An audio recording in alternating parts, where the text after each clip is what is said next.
Welcome to exam study junction. আজকে এই ভিডিওতে ন্যাশনাল অ্যাপয়েন্টমেন্টসের যেটুকু প্রশ্ন আমাদের বাকি রয়েছে সেটুকু সমস্ত কিছু কমপ্লিট করে দেবো এবং পিডিএফটা আমি সম্পূর্ণ আমার টেলিগ্রাম চ্যানেলে আমি আপলোড করে দেবো। ঠিক আছে, তোমাদের যেটা কাজ সেটা পিডিএফ থেকে ডাউনলোড করো এবং শুধুমাত্র ওয়ান লাইনার হিসেবে শুধু পড়ে যাও জিনিসগুলো, শুধু মাথায় শুধুমাত্র মেমোরিতে এটাকে স্টোর করে রাখো, আর কিছু দরকার নেই, বেসিক ডিটেলসের কোনো দরকার নেই। পরীক্ষার সময় যে এইগুলোই আসবে তার কোনো গ্যারেন্টি নেই, কোথার থেকে দেবে না দেবে কোনো গ্যারেন্টি নেই। আমরা লাস্ট 12 মাসের পড়ে নিচ্ছি যাতে এর মধ্যে কোনো না কোনো একটা জিনিস আমাদের লেগে যায়। অ্যাপয়েন্টমেন্ট আমরা লাস্ট 12 মাসে যা যা হয়েছে সমস্ত কিছু আমরা দুটো ভিডিওর মাধ্যমে কমপ্লিট করে ফেলেছি। আশা করি এর ভেতর থেকে কিছু না কিছু আমরা পেয়েই যাব। ঠিক আছে, সুতরাং বেশি ডিটেলসে গিয়ে বেশি গভীরে গিয়ে আমাদের সময় নষ্ট করার লাভই নেই। যেটুকু সময় বাঁচবে অন্যান্য সাবজেক্টে দাও, অনেক বেশি কাজে লাগবে। ম্যাথে দাও, রিজনিংয়ে দাও, অনেক বেশি বেনিফিশিয়াল তোমাদের কাছে হবে সেটা। কারেন্ট অ্যাফেয়ার্স কোথা থেকে আসবে না আসবে আমরা কেউ জানি না, কিন্তু আমাদের পড়তে হয়। 1 বছরটা পুরোটা রেডি করে রাখলাম। 6 মাসে কারেন্ট অ্যাফেয়ার্স রেডি করতে হয়, সেখানে আমরা 1 বছরে রেডি করছি। ফলে এই জিনিসটা আমাদের কাছে বেনিফিশিয়াল হতেই পারে। ঠিক আছে, সুতরাং শুধুমাত্র ওয়ান লাইনের হিসেবে আমি আপলোড করে দেবো পিডিএফ হিসেবে টেলিগ্রাম চ্যানেলে। সেখান থেকে তোমরা ডাউনলোড করো এবং শুধুমাত্র একটু পড়ে যাও, বাদ বাকি আর কিচ্ছু দরকার নেই।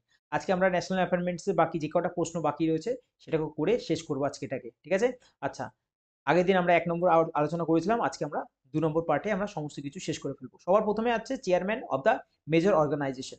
Chairman of the major organization, সবার প্রথমে অর্গানাইজেশনের সবার আগে যেটা আসছে সেটা হচ্ছে এসবিআই।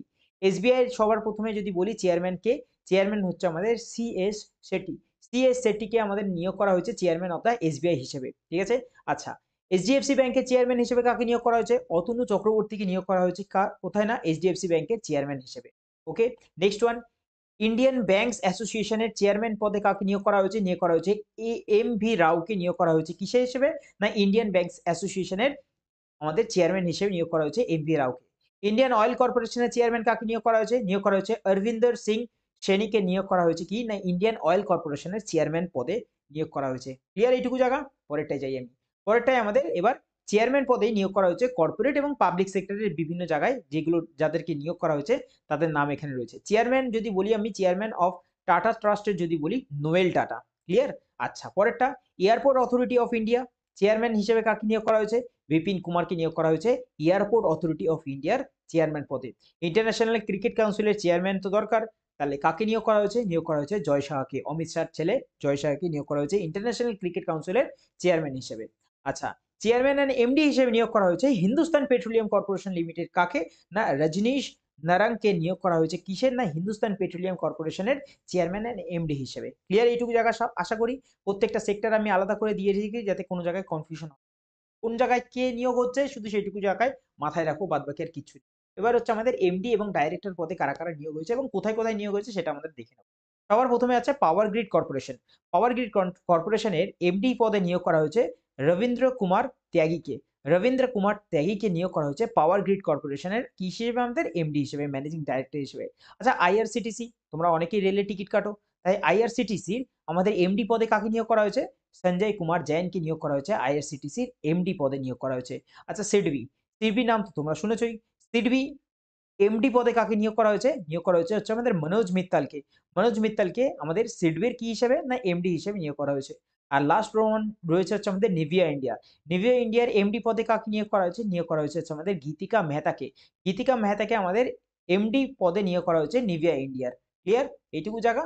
পরের চ্যাপ্টারে যাচ্ছি আমি। পরেরটা বলছে কি সিওস অফ দ্য লিডিং কোম্পানিজ। এবার সিও, ঠিক আছে, সিও অফ ভারতীয় এয়ারটেল যদি বলি, ভারতীয় এয়ারটেলের সিও পদে কাকে নিয়োগ করা হয়েছে?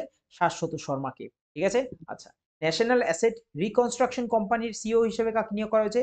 পি সন্তোষকে নিয়োগ করা হয়েছে হচ্ছে আমাদের ন্যাশনাল অ্যাসেট রিকনস্ট্রাকশন কোম্পানির। কাকে না পি সন্তোষকে। তারপর জিও ফিনান্সিয়াল সার্ভিস সিও পদে কাকে নিয়োগ করা হয়েছে? হিতেশ সেতিয়াকে নিয়োগ করা হয়েছে কি হিসেবে না CEO of the leading CEO of the Jio financial সার্ভিসের। ঠিক আছে, আচ্ছা, 4 নম্বর, Dhanlaxmi bank limited. Dhanlaxmi bank লিমিটেডের আমাদের সিও হিসেবে কাকে নিয়োগ করা হয়েছে? অজিত কুমার কেকে কে। অজিত কুমার কেকে কে কি হিসেবে নিয়োগ করা হয়েছে? ধনলক্ষ্মী ব্যাংক। ঠিক আছে, ধনলক্ষ্মী ব্যাংকের সিও হিসেবে নিয়োগ করা হয়েছে কাকে না অজিত কুমার কেকে।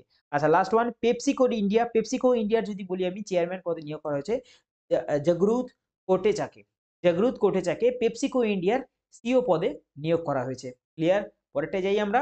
পরেরটাই বলছে CEO in the finance and technology. দেখো, ফিনান্স অ্যান্ড টেকনোলজি যদি বলি সবার প্রথমে নাম আসবে আদানি পোর্টস। আদানি পোর্টসের সিও অ্যান্ড সিও হিসেবে যাকে নিয়োগ করা হয়েছে তার নাম হচ্ছে Ashwini Gupta. Second one, Indian Olympic association. Indian Olympic অ্যাসোসিয়েশনের সিও পদে যাকে নিয়োগ করা হয়েছে তার নাম হচ্ছে আমাদের রঘুরাম আইয়ার। রঘুরাম আইয়ারকে ইন্ডিয়ান অলিম্পিক অ্যাসোসিয়েশনের সিও পদে নিয়োগ করা হয়েছে। ভারত পে, ভারত পের যে সিও বানানো হয়েছে সেটাকে সেটা হচ্ছে আমাদের নলিন নেগি। নলিন নেগিকে ভারত পের আমাদের কি সিও পদে নিয়োগ করা হয়েছে। আচ্ছা, উইপ্রো, উইপ্রোর নাম তো শুনেছই তোমরা।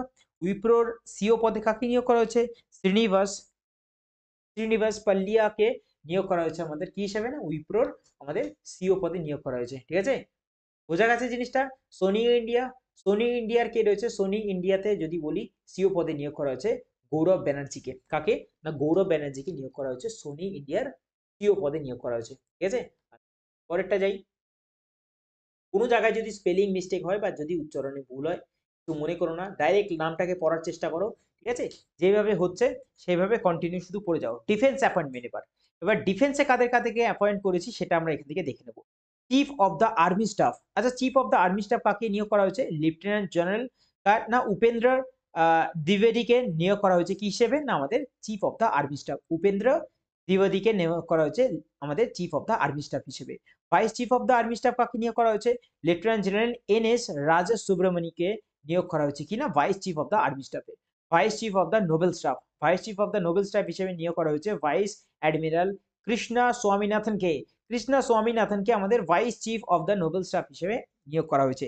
Chief of the air staff, দেখো chief of the air staff হিসেবে নিয়োগ করা হয়েছে এয়ার মার্শাল অমরপ্রীত সিংকে। এয়ার মার্শাল অমরপ্রীত সিংকে নিয়োগ করা হচ্ছে chief of the army staff হিসেবে। ঠিক আছে, আর last one, vice chief of the air staff কাকে নিয়োগ করা হয়েছে? এয়ার মার্শাল এসপি ধারকরকে। এসপি ধারকরকে নিয়োগ করা হয়েছে হচ্ছে আমাদের vice chief of the air staff. Okay, vice chief of the air staff হিসেবে নিয়োগ করা হয়েছে কাকে না, আমাদের এয়ার মার্শাল এসপি ধারকরকে।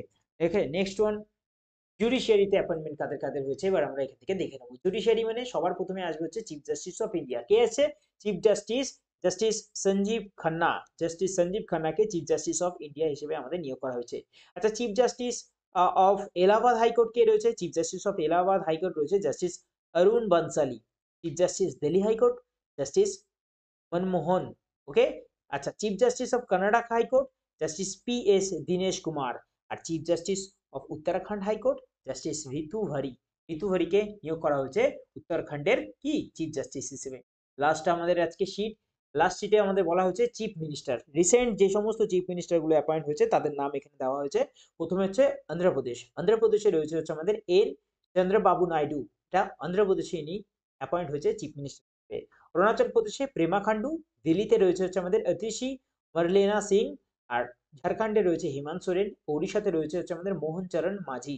মোহন চরণ মাঝিকে আমাদের কোথায় নিয়োগ করা হয়েছে? নিয়োগ করা হয়েছে হচ্ছে আমাদের উড়িষ্যাতে। ক্লিয়ার? এই হচ্ছে আমাদের শেষ কয়েকজন ছিল যে এখানে সারা বছর ধরে 2024 থেকে 2024 জানুয়ারি থেকে 2025 শেষ অবধি আমাদের 24 শেষ অবধি আমাদের যতগুলো অ্যাপয়েন্ট ছিল আমরা সমস্ত কিছু আলোচনা করে ফেলেছি দুটো ভিডিওর মাধ্যমে। এইটুকু জিনিস পড়ে ফেলি, যদি আসার হয় তাহলে এর মধ্যে দিয়ে আসবে এক বছরের, লাস্ট এক বছরের। আর যদি না আসার হয় তাহলে কোথা থেকে দেখবে শুধুমাত্র এক্সামিনারই জানে। ঠিক আছে, চলো গুড বাই।